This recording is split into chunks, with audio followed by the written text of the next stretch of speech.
কোরবান শব্দের আবিধানিক অর্থ নৈকট্য হাসিল করা, আল্লাহর নিকটে চলে যাওয়া, নেকি অর্জনের মাধ্যমে, নেকি অর্জনের মাধ্যমে আল্লাহর নিকটে চলে যাওয়া, আল্লাহর নিকটবর্তী হওয়া।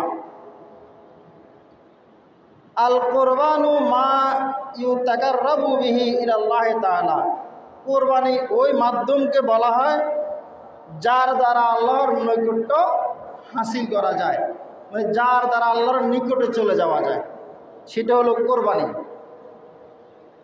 আল্লাহ তাআলা পবিত্র কোরআনে সূরা মারিয়াম 19 নং সূরার 41 নং আয়াতে বলছেন, ওয়াযকুরু ফিল কিতাবি ইব্রাহিম ইন্নাহু কানা সিদ্দীকান নাবিয়্যা।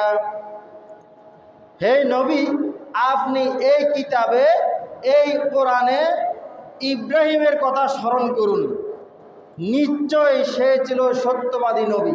সে ছিল কি? সত্যবাদী নবী। কেউ যদি তাওহীদ শিখতে চায় তাহলে ইব্রাহিম আলাইহিস সালামের জীবনী পড়া উচিত। জন্মের পর থেকে তাওহীদবাদী।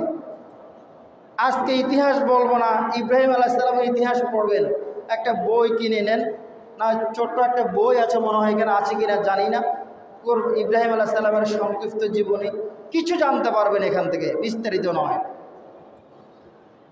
পবিত্র কোরআনে 204টি আয়াতে ইব্রাহিম আলাইহিস সালামের কথা এসেছে। ইব্রাহিম আলাইহিস সালামের হায়াত ছিল 200 বছর, তিনি 200 বছর বেঁচে ছিলেন। 86 বছর বয়সে আল্লাহ তাআলা তাকে পুত্র সন্তান দান করেন, ইসমাইল আলাইহিস সালাম। দীর্ঘদিন আল্লাহর কাছে বললেন, রাব্বি হাবলি মিনাস সলিহিন। আল্লাহ বলেন, ফাবাশশারনাহু বিগুলামিন হালিম। দীর্ঘদিন বলার পরে আল্লাহ তাআলা উত্তর দিচ্ছেন যে আমি তাকে ধৈর্যশীল একটি সন্তানের সুসংবাদ দিলাম।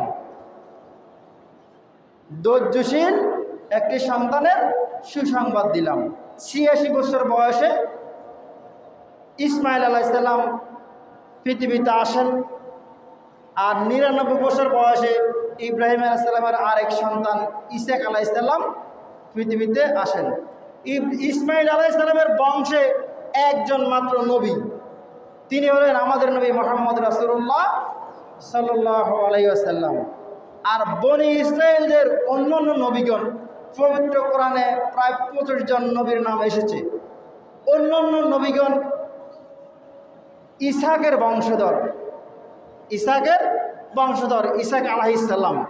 ইসহাক আলাইহিস সালামের বংশধর হলেন বনি ইসরাইলের অন্যান্য নবীগণ। ইব্রাহিম আলাইহিস সালামকে বলা হয় আবুল আম্বিয়া, নবীদেরও পিতা। আমাদেরও পিতা, মুসলিম জাতির পিতা ইব্রাহিম আলাইহিস সালাম, আবার নবীগণের পিতাও ইব্রাহিম আলাইহিস সালাম। ইব্রাহিম আলাইহিস সালামের বংশধর পৃথিবীতে অন্যান্য নবীগণ এসেছেন।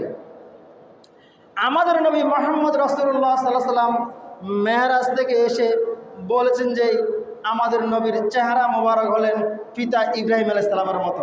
সুবহানাল্লাহ। হাদিসটি এসেছে মুসলিম শরীফের মিশকাতের 5866 নম্বর হাদিস।